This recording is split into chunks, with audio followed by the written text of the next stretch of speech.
Yo kids, what's happening? Want to talk to you today about keys. Here's what a lot of you are doing, because I'm seeing a lot on the forums and YouTube and stuff like that, and a lot of you getting this wrong.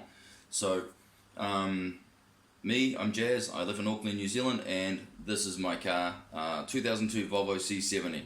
Love it to death, and this is the key for the car, right? So most of you have seen these keys. But what you guys out there are doing, right, is you're screwing this up. You're going out there and you're buying these keys. Now, why would you go and get one of these? Because of AliExpress or eBay or Amazon. Because what you're doing is you go, I like this kind of style. You like the thick kind of style. You think these are kind of old-fashioned, right? So you go and get one that fits the Volvo thing. You go and get this cut. It's somewhere, it's like a, they'll charge you 25, 50 bucks to go and get it cut. But hey, next thing you know, you got yourself a push button, flip key, right? Looks cool with everything on it, right? And you can put, if you want to get a little thing, you can put it in there, right? And then you stick this in the ignition, and then the car will start, and it cranks, and it goes vroom, and then it cuts out, right? You put it in again, vroom, you go, oh, I swear I had this cut, right? It's got to be the same as this. It's exactly the same. You check it, you look at it, you check it, you put it back in the ignition, right? Vroom, and it cuts out, stalls again. So here's what you do, right?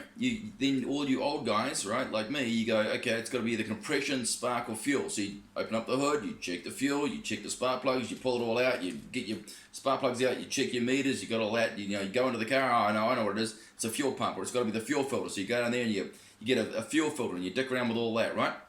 No, none of that is the problem. Here's the problem.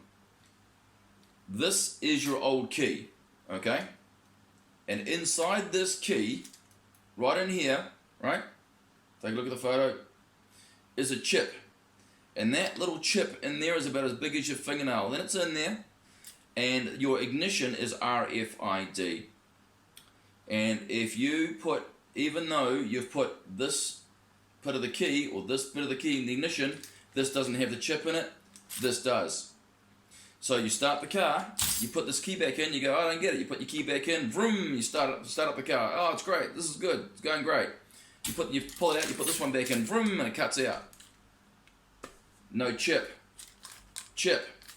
So because you've got the chip, your car starts. You put the other one back in, no chip. Car doesn't start. Or it goes vroom, and it cuts out. If you want to use this key, you've got to do open heart surgery. You've got to pull it out. You've got to pull the chip out, and you've got to either put it in here, or you take the chip out and then you glue it, or you probably glue it with a little bit of epoxy, or you glue it into the barrel of the ignition, or just on top, right? So that it's always reading that chip. Then, no matter what dumb key you go and get cut, then you can use it. But if you don't have that chip, car won't start. Oh well, it will. It'll crank, won't start. Or it'll start, vroom, and it'll cut out. That's your problem. It's not your fuel filter. It ain't your pump. It ain't your spark, and it ain't your compression.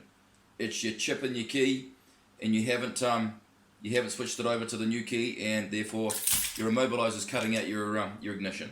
So before you guys go and jump up and down and go into your local parts store and pick up all parts, go and check the chip, and I hope I've been able to save a lot of you a lot of problems. Good luck.